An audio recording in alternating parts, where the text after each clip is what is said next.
This machine breaks all the rules. It can penetrate some of the toughest terrains on Earth, over land, over water, from the polar ice to the rapids of the Amazon. This is the ultimate frictionless floating machine. The incredible Hovercraft.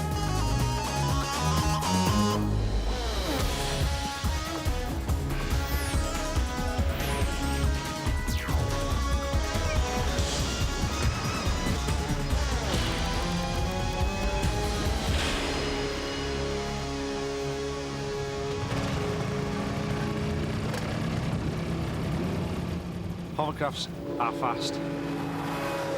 They go over land and water and are really awesome.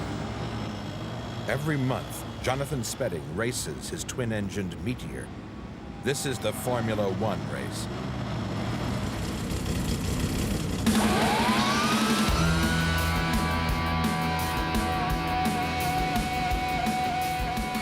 The Hovercraft rides on a cushion of air. It can handle almost any terrain. The craft barely touches the ground as it passes, and on water, there is almost no ripple in its wake.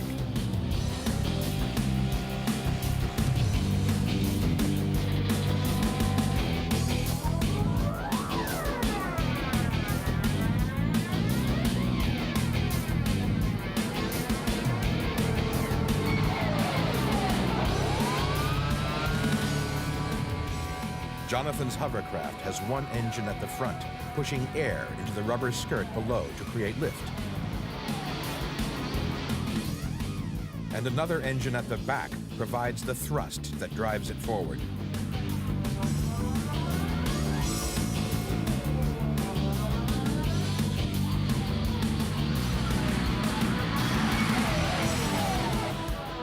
He steers by controlling a rudder right behind the drive fan. But he also uses the weight of his body to move the craft from side to side.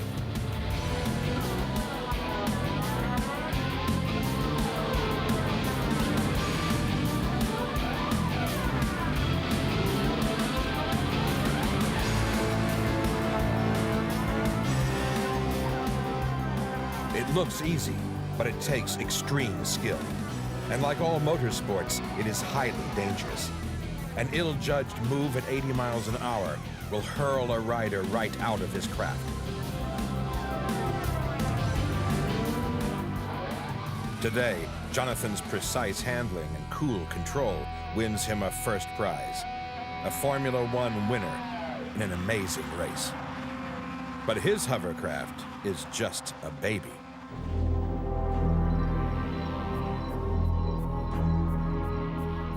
Large hovercraft can hover up to 16 feet above the ground. These vast machines are capable of tackling the toughest terrain.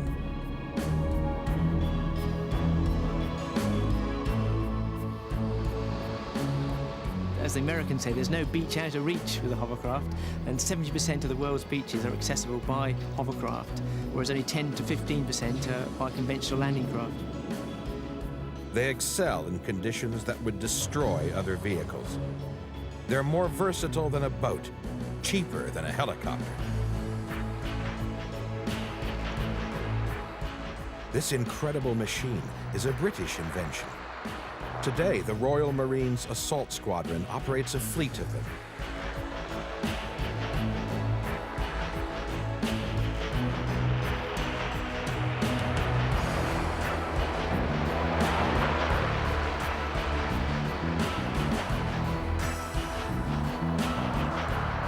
Lieutenant Richard Thurston is in command of the fleet. I think they're great. I think they are one of the best bits of kit going. There are things that you can do with hovercraft that you just cannot do with any other craft.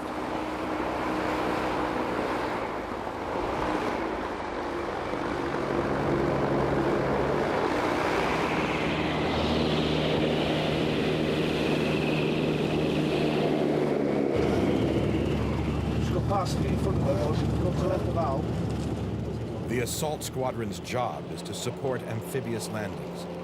The hovercraft they use are low-tech and low-cost, Even so, no other vehicle can match their performance in the extreme conditions of the Arctic. A hovercraft will travel at 30 or 40 knots, straight over water, or over obstacles up to 1/2 metre high. Sandbanks, rocks, vegetation, anything like that does not affect hovercraft operations at all. And actually, the hovercraft just lap it up. Above all, hovercraft are incredibly fast. They give the Marines an extra edge. As commanders, it gives us huge flexibility because we can use nearly any beach that we want to.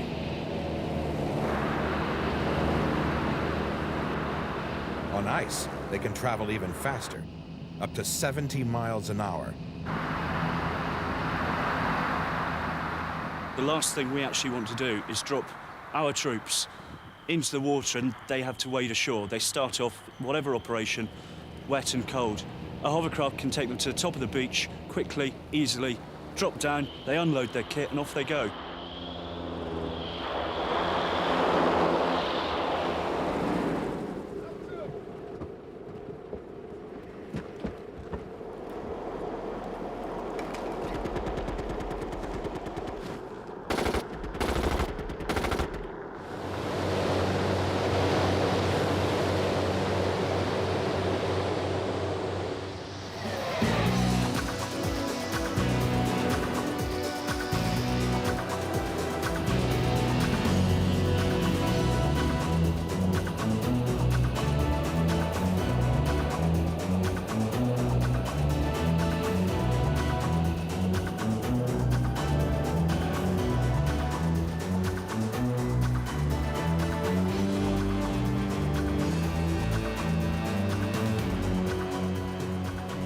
To test out the hovercraft's astonishing capabilities and the pilot's skill and control, the Marines used some extremely dangerous maneuvers.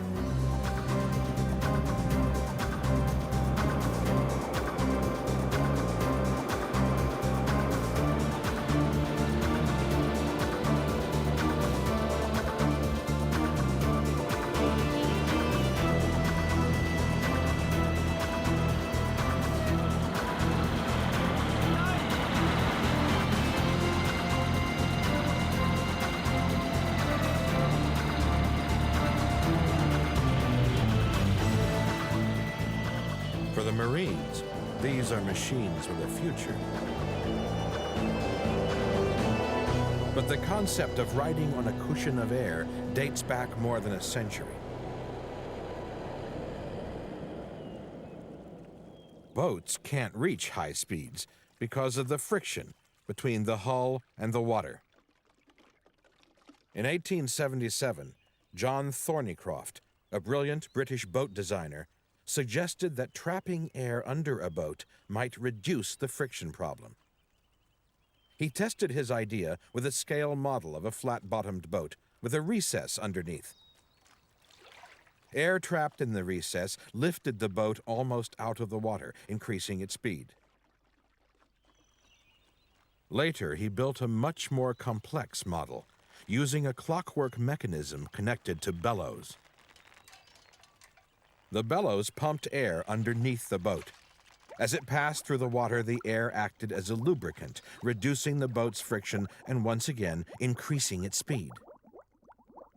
Sadly for Thornycroft, his boat needed better engine technology than existed at the time. The patents were never exploited. Over half a century later, another inventor took up the challenge and built the first full-sized hovercraft. That man was Christopher Cockerell. His dedicated belief in the air cushion principle earned him a place in the history books as the inventor of the hovercraft. When he unveiled the first prototype of his extraordinary machine, the press was amazed. The headlines called it the flying saucer. But they did not believe it could possibly work over water. So the scientists took it out onto the bay for its first ever flight over the sea. It just sailed off into the water as I expected it to. In fact, they were all rather amazed, and I knew it would happen. Cockerell was a well-respected engineer. He already had many patents to his name. He knew the hovercraft would work because of his early experiments, using an air blower, 2 tin cans, one inside the other, and a set of scales. The air from the blower alone hardly moved the scales. But if you expand this by turning it into a circular jet, so the air comes out in a thin curtain of air like that, then and this will support a bigger load as a hovercraft than using just a straight jet. In 1955, he built a prototype to prove his theory. Once he was sure it would work, he tried to market his idea. I took it round the aircraft industry, but were told it wasn't an aircraft, it was a ship. And I tried taking it round some of the firms that made ships, and they said, no, that's not a ship, that's an aeroplane. Finally, he approached the British government. They were so impressed that they immediately classified it top secret. Then they sent experts from the armed forces to visit Cockerell. I had a model which was that I made whizzing round and looked very dangerous, and one of them climbed on the chairs to get out of the light of the damn thing. The Navy chap sort of looked up like that and said, useless, wouldn't stand any sort of a seaway, wouldn't last a minute. The Army and the Air Force were also unimpressed. It took 2 more years before the government funded a study of Cockerell's hovercraft theory. Air enters through the inlet at the top. The fan blows it through a circular slit around the bottom. This produces a curtain of air which blows down all around the outer edge of the vehicle, trapping a bubble or cushion of air beneath the hovercraft. It's literally riding on air. After exhaustive testing, the scientists finally unveiled a full-scale prototype in 1959. 1 month later, Cockerell's amazing invention proved itself once and for all. Cockerell shipped his craft across to Calais, France. Early one morning, the so-called flying saucer set off to cross the English Channel. It was the 50th anniversary of the first plane flight across the channel. Cockerell was anxious to show that his hovercraft could make the 22-mile crossing just as easily. At first, they made good progress, but as they sighted the white cliffs of Dover, they hit choppy water. For the first time, the hovercraft encountered rough seas.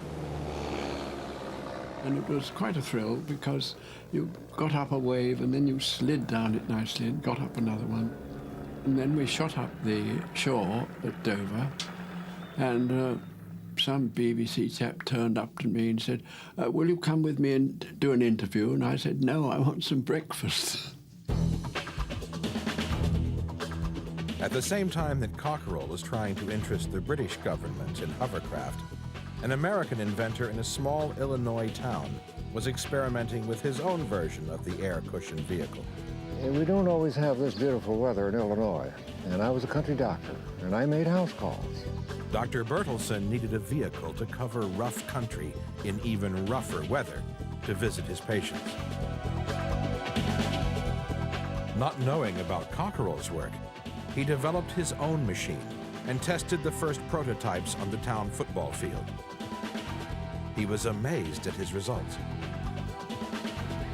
It was a wonderful experience. I thought I had the world by the tail. I thought this was going to be so easy to do. I thought we could get a machine that would be user-friendly, widely producible, and I thought I could dash it off real quickly. It will work just great on a level surface with zero wind. It could go very, very effectively. But on any kind of a groove or any kind of a grade, you had to out-tilt a hill in order to climb it. Bertelsen was only an amateur, but he was persistent. He was determined to make his idea work. He was probably the first man ever to fly an air cushion vehicle over water. I had no idea what it was going to do, but it flew beautifully, and it created enormous spray, but its control system worked. Even on water, I could go forward, backward, sideways, pivot. Encouraged by his success, he continued inventing ever more sophisticated designs, testing his concepts to the limit. His bizarre machines all hovered well over different surfaces, but there was a problem. Bertelson's machines were difficult to steer.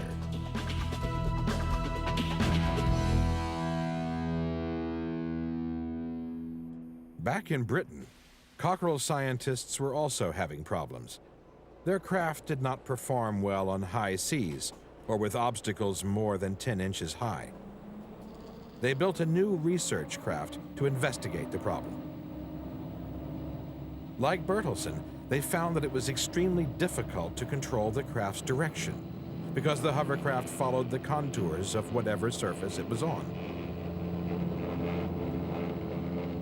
Then they made a breakthrough.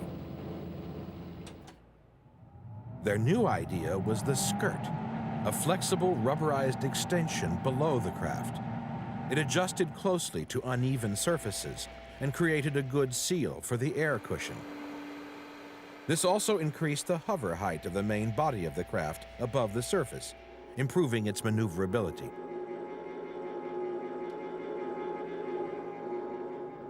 With these new extensions, the craft shot across any surface at terrifying speed. A steep gully or a ridge used to be an impassable barrier. Now, hovercraft could fly over obstacles up to 4 feet in height. The flexible skirt was exactly what the hovercraft needed. In over 35 years, the basic design has hardly changed at all.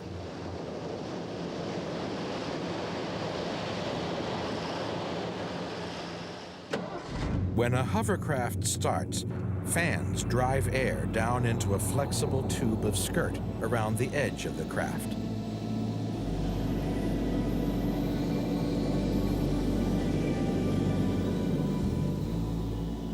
This high-pressure air escapes through holes on the inside wall of the tube, generating an air cushion under the entire floor of the hovercraft. The skirt holds in the air cushion exactly the same way as the can in Cockerell's original experiment.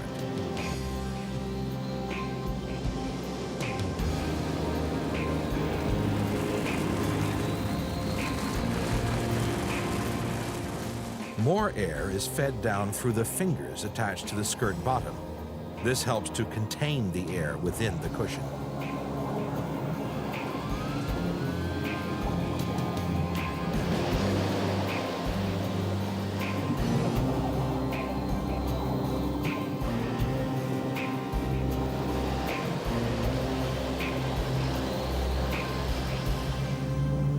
By the early 60s, designers had finally perfected their machine. The British military, who had once been so skeptical, immediately started testing it. Straight from the beginning, the military could see the application of hovercraft. They weren't sure if it was going to be Navy or Air Force or Army, so they all had a go. They set up an inter-service hovercraft trials unit, and they sent hovercraft to every corner of the world in every environment, and really put hovercraft through their paces.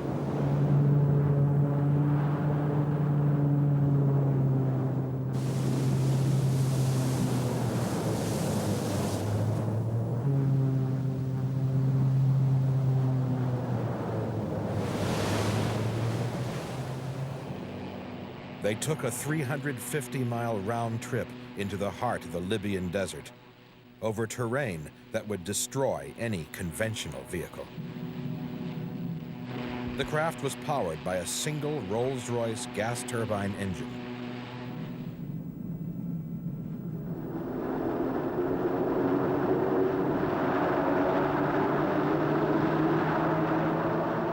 The sand wore down the edges of the skirt and clogged the engine intakes. But these problems were trivial.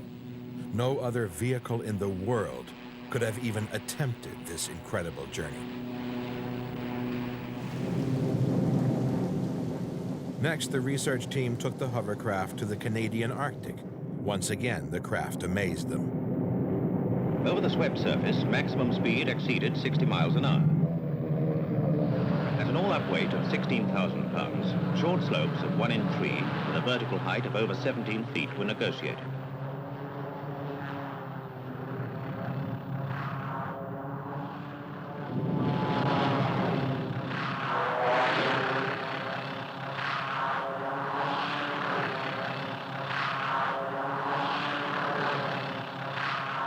The craft occasionally iced up, and the skirt inevitably took some damage. But the hovercraft completed another torturous journey with ease.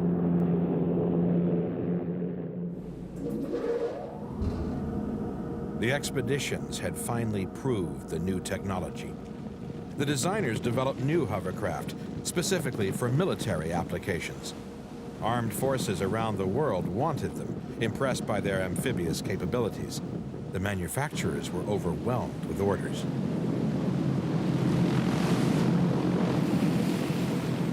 At sea, the hovercraft is stealthy. Because it flies above the water, it has low magnetic signature, and sonar cannot detect it. Hovercraft also have the unique capability of being able to fly over mines without detonating them. And even if a mine did detonate, hovercraft are immune to underwater explosions.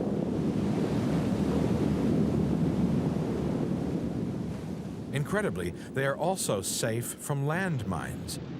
Their minimal pressure on the ground gives them almost complete immunity.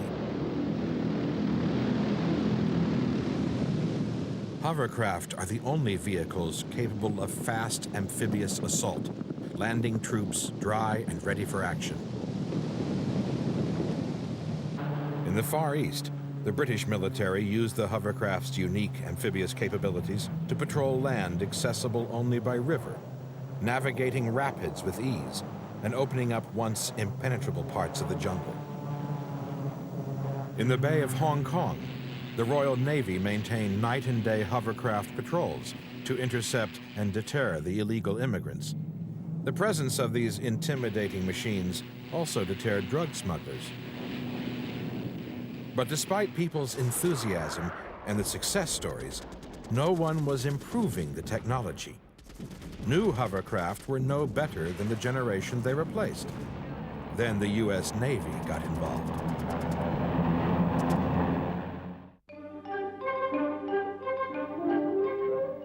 The American public first met the hovercraft in 1963.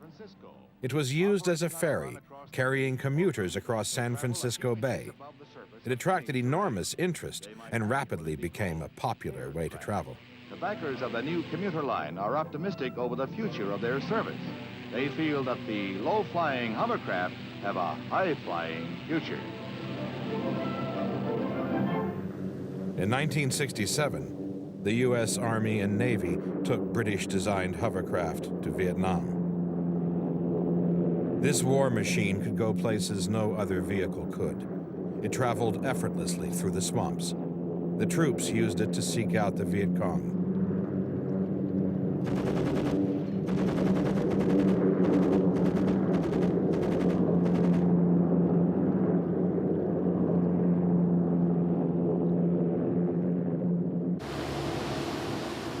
But during the 1970s, America took the technology from the British and built the next generation of hovercraft.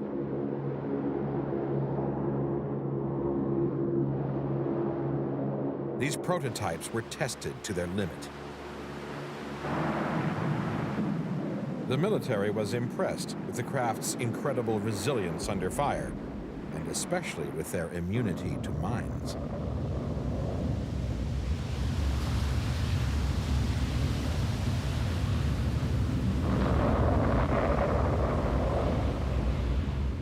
They also performed well in the most extreme environments.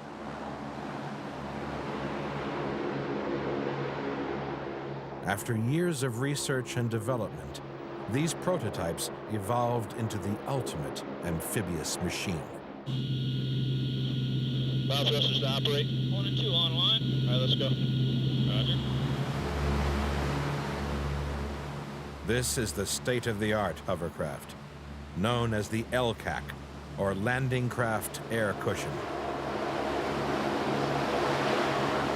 I think that the British have taken the hovercraft to one level, and we've taken it from there and just moved on with it.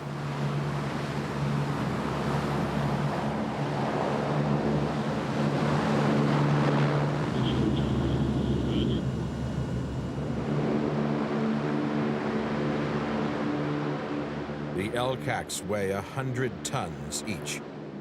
They carry 4 gas turbine engines of 4,000 horsepower, a total of 16,000 horsepower. Sissy wave. Bow thrusters forward. Roger.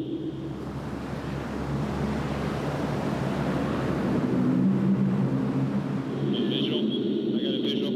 Got it. Another sailboat. Got a contact to the north at 045. 3 miles. No visual. This is the lift fan module. You have 2 lift fans on either side of the boat. They generate all the air that gives you lift and some propulsion. Right here you have the gearbox and the hydraulic system. The engines sit perpendicular to the drivetrain. The filtration is a lot like a helicopter. Marine gas turbines don't like dirty fuel and they don't like dirty air, so the filtration system is designed to take out everything under the sun. The prop is carbon fiber. It's 18 foot in diameter and it's shrouded by aluminum skin that you can see. Behind the prop is a set of 2 rudders. Those are what's used to steer the after end of the boat along with variable pitch propeller.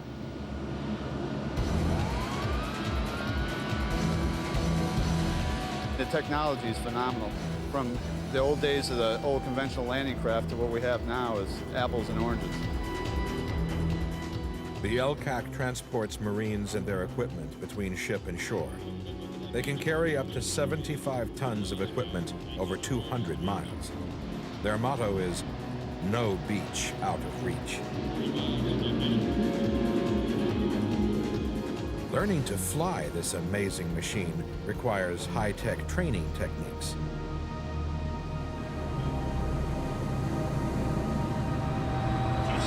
Ships on 270. 266, your head. This LCAC simulator cost $30 million. The computer controls in the cockpit use fly-by-wire, the same technology that operates an F-14 aircraft. Aye. Aye. What are you doing? What are you doing? That way, aye. Forward. Hold on there. Hold on. We crashed. After just 18 weeks, the enlisted trainees have the opportunity to practice maneuvering the real thing. There's no margin for error. Landing the LCAC on a ship demands extraordinary skill and nerves of steel.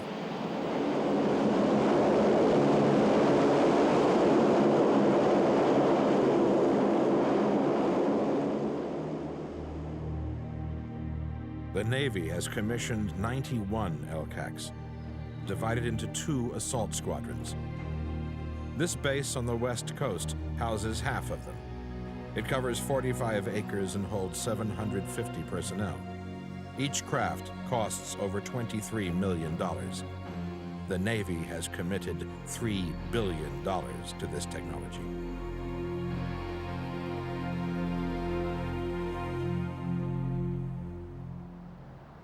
Before, it used to be only pilots that could get all the glory, and now you have enlisted guys that are flying something that costs as much as an F-14 does.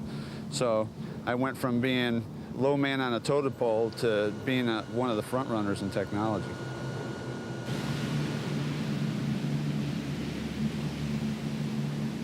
If you can envision a jet airplane flying over, you see the airplane and then you hear the noise. That's the same way with our hovercraft. They're very loud, but you don't hear the noise until they're on top of you. The squadron calls itself the Swift Intruders.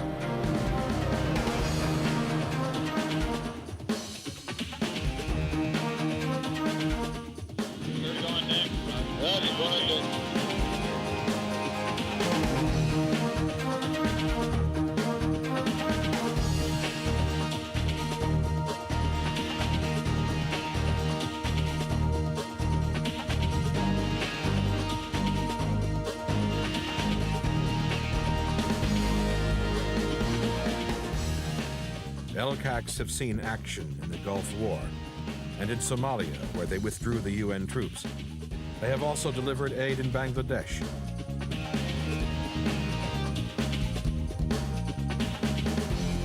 The Hovercraft, a cutting-edge war machine. The challenge for these incredible craft is to find a role in peacetime.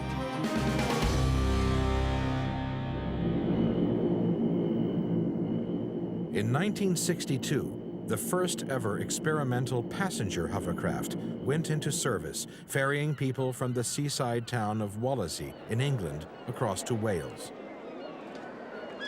The good thing about hovercraft in the ferry role is that there really is nothing as fast as a hovercraft. And so where there's an area where you want speed and where people have to get around quickly, hovercraft come into their own.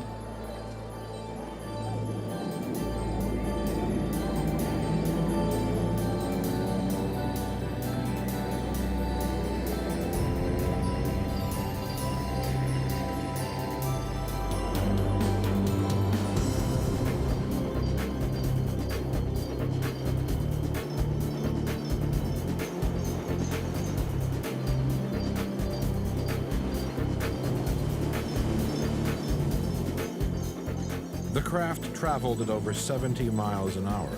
The 40-mile crossing took just 25 minutes. Things like turnaround times become a big difference with hovercraft. They can just fly up the beach, there's no docking involved, and the hovercraft straight up, unloads, and it's off again. The experiment was a success. 3 years later, the first scheduled commercial service began, running from the British mainland to the Isle of Wight. It was an instant hit with commuters. Nothing special about my job. I go to the office every day like lots of other people. Only down here, we commute by hovercraft. Just like getting on a bus.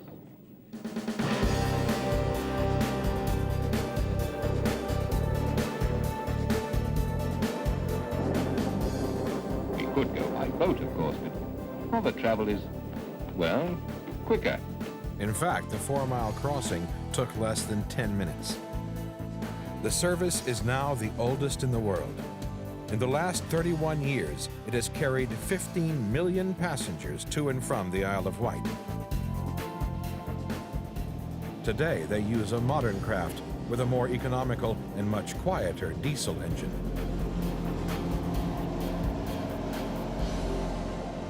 But there's nothing quiet about this monster.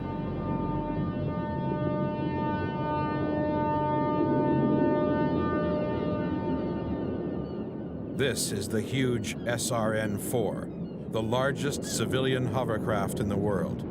It crosses the channel from England to France. 10-5 in the front, David. 5 in the front. Just turn out full control. Get them. About west of E21. West of E21, thank you very much. It can carry 384 passengers and over 50 vehicles. It's 91 feet wide and 185 feet long. It weighs over 300 tons. Its massive engines drive the world's largest propellers, 21 feet in diameter.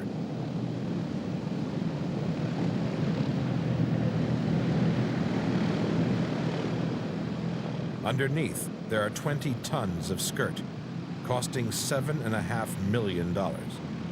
At 16 feet, it also has the deepest hovercraft cushion in the world.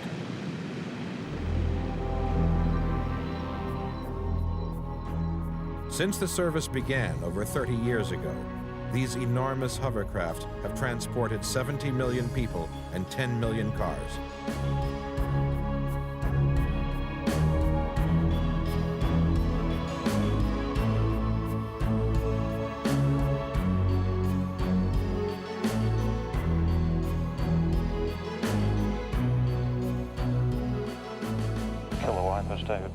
The controls are more like a plane than a boat, but they have a logic all their own.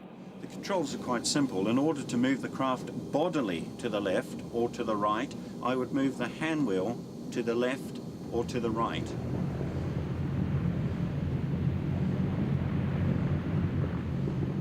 To turn the craft about a vertical axis, in other words, turning the craft on the pad or at sea by moving the rudder bar with my feet to the left or to the right to initiate a left or right turn. I can, however, additionally turn the craft by use of differential pitch on the pitch levers here.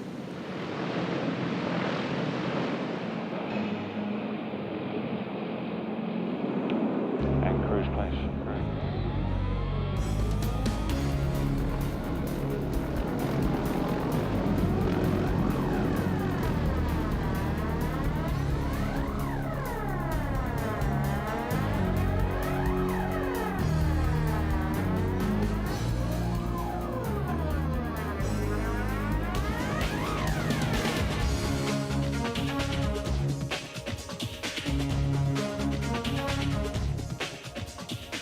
It's very challenging because no 2 days are the same, but I have to say that I've been doing this for 20 years and I feel more happy going at 60 knots than I do at 16 knots. To me, there is safety in speed. You can outmaneuver any other traffic in the channel. The analogy is you being stuck in a traffic jam or a tailback of some sort and you're on a motorbike and you just weave in and out of the stationary traffic.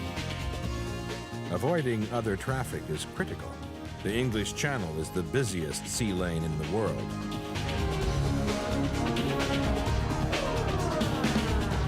It's 23 nautical miles.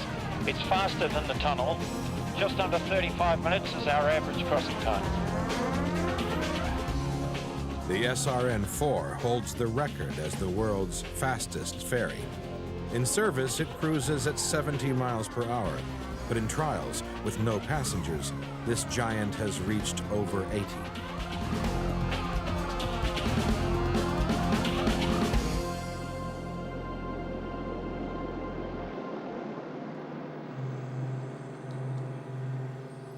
Every night, technicians raise the craft onto ramps and inspect the skirt for damage. The skirt is divided into sections, joined together by ripstops to ensure damage cannot spread. Altogether, 117 fingers hang from the skirt. These are the only part of the craft which has contact with the surface, so they wear out the quickest. On average, they replace 21 fingers every week at $500 apiece. The cost is high, but safety is paramount. Only 2 hover ferries have ever been wrecked. In 1985, in heavy seas, the SRN-4 smashed into the harbor wall. The hovercraft crashed. Police now think 4 people died. The damage to the Princess Margaret is extensive. A 40-foot hole in her starboard side, and the passengers who were sitting here were simply hurled into the sea. A company spokesman said if she'd been a ship and not a hovercraft, she would have sunk, with 370 passengers on board. In 1972, the smaller Isle of Wight hovercraft overturned in a Force 8 gale. The passengers survived the accident, but 5 died when firemen cut a hole in the upturned vessel. Seawater flooded in and drowned them. 250 million people have travelled on a hovercraft and over 60-70 million cars have been moved, and there's only really been 2 major accidents in all that time. So hovercraft statistically are the safest form of transport in the world.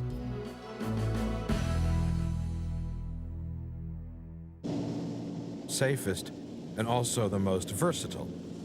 Today, this amazing machine is in use in some of the most remote locations on the planet. When hovercraft were first mooted, they were seen to be a ferry of the future, but the reality is very few hovercraft are running as ferries. The best place for a hovercraft is miles away from people working in remote locations.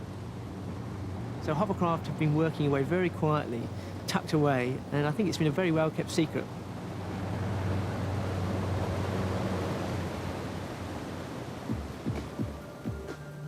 Hovercraft are in active service all around the world. This hover freighter carries gold ore from mines in northern Canada. This is the world's first purpose-built hover ambulance, in service in Queensland, Australia. And this craft is specially designed for airport rescue in New Zealand. Off both the east and west coasts of Canada, the Coast Guard uses hovercraft in place of traditional lifeboats. Hovercraft gives you speed, plus the amphibious capability allows you to go straight to where the action is. They use them for search and rescue, surveillance and pollution control. They run missions up to 10 times a day. They're always on standby. The machines are left hot. They sit with full power on from ground power, and then we just start and leave. And the base is designed in such a way that the machine will be up to almost full speed using the slope of the ramp when it hits the water.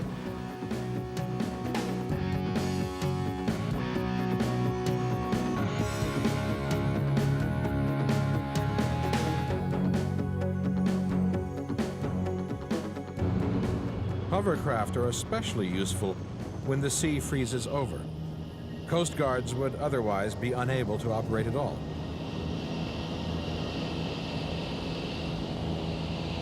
Hovercraft break the traditional rule of length to breadth ratio. You can't have a barge-shaped high-speed vehicle. You couldn't in the past. That's why a destroyer's long and thin or a fishboat's short and wide. Hovercraft break that rule by lifting out of the water.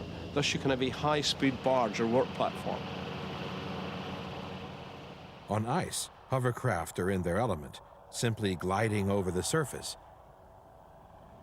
But on the east coast of Canada, hovercraft are used to actually break up the ice.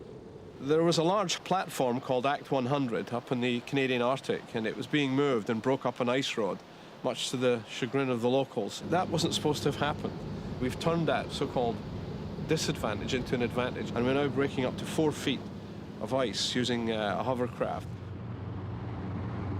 Operating at temperatures as low as -40, they work quickly and efficiently. They can break up 3 square miles of ice every hour. A conventional ice-breaking boat would be no competition at all. As the hovercraft passes over the ice, it sets up a wave action. As the ice bends, it cracks. Amazingly, the ice fractures without the craft actually touching it. Dispersing the ice now prevents dangerous flooding in the spring. The huge slabs simply float downstream. Pirouetting on the ice this way, they can clear a whole river in a day.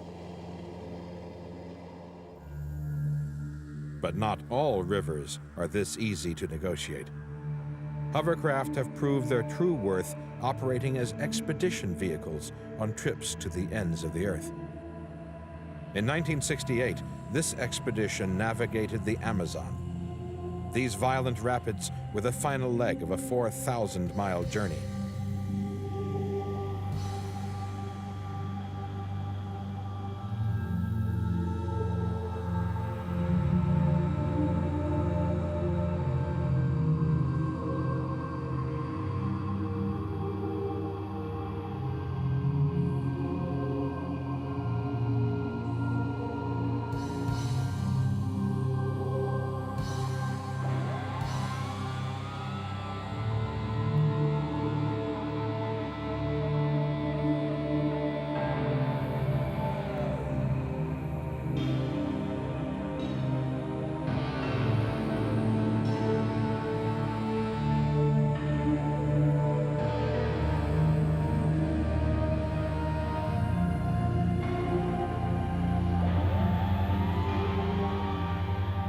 They knew that no powered craft had ever shot these rapids and survived.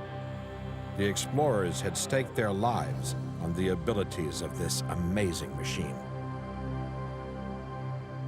It's not what the hovercraft is, which is spectacular. It's where the hovercraft can go. It can go to places where people just cannot reach. Over the last 23 years, Mike Cole has completed 5 expeditions, taking his hovercraft all over the world. He was the first man to explore the upper reaches of the Amazon in Peru, working against the current. Once there, he set up a hovering medical service. It's a communication link to link the isolated, you could call them the disenfranchised people, the people who never get aid, to link them into the sources of help. His latest journey was the most extraordinary. Mike and his crew set out to cross Central America in their new, sturdy Griffin hovercraft. They were the first ever to make the 400-mile journey from the Mosquito Coast of Nicaragua to the capital, Managua. By using a river which is unnavigable by boat, in fact, you're preventing the alternative, which is carving a muddy track through the jungle. So they're environmentally positive in every respect. You know, when you're going over the water, the fish underneath don't even know you've gone by. And they produce virtually no wake whatsoever.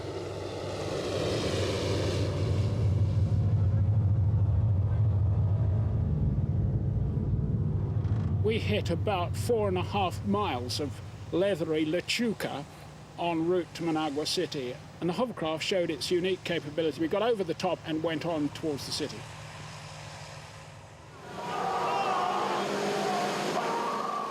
When they ran out of river, they simply headed overland towards the Pan American Highway.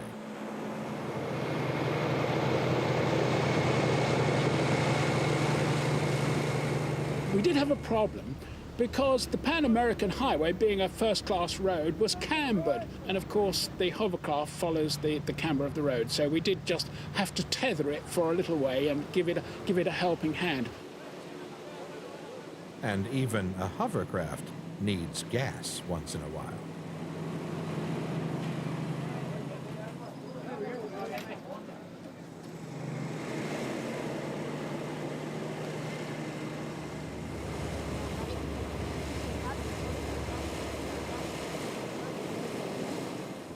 All across the developing world, there are situations where this unique British invention can make all the difference to the standard of living of very isolated people. But the countries who need to buy them do not have the hard currency to do.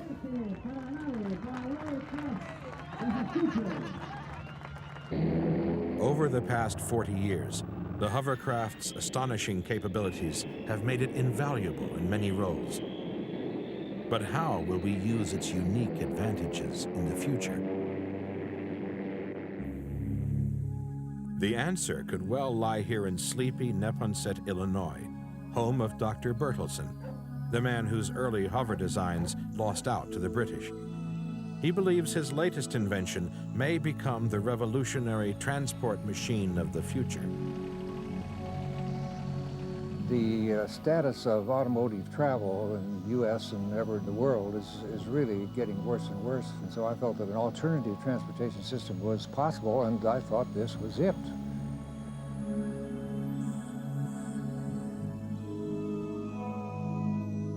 Guidance is the thing that is lacking in wheels, and we have guidance.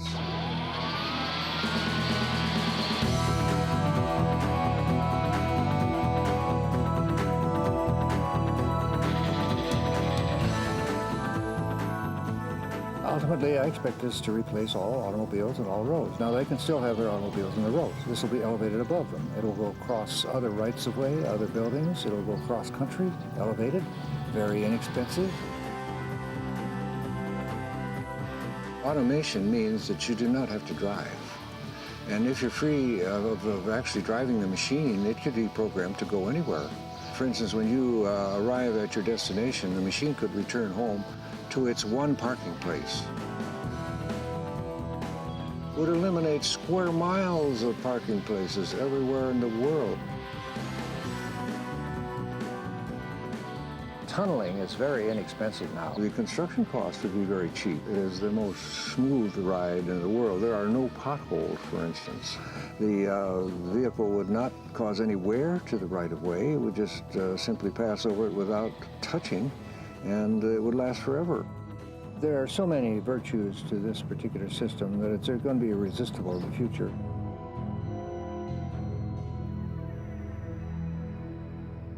But at present, the U.S. Navy are the ones with a vision of the hovercraft's future. Their massive amphibious landing craft, the LCAC.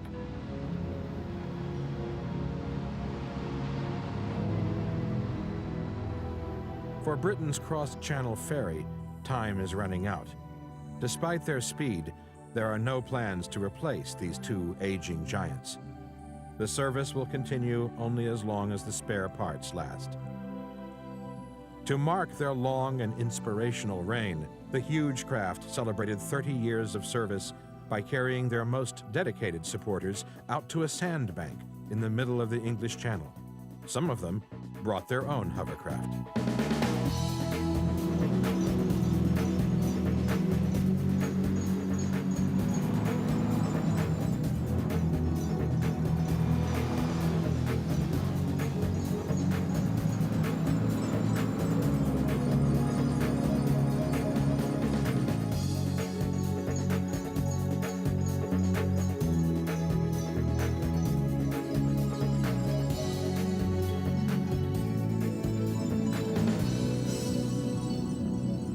Passionate believers think this incredible machine has a future. Maybe the golden age of the hovercraft is yet to come.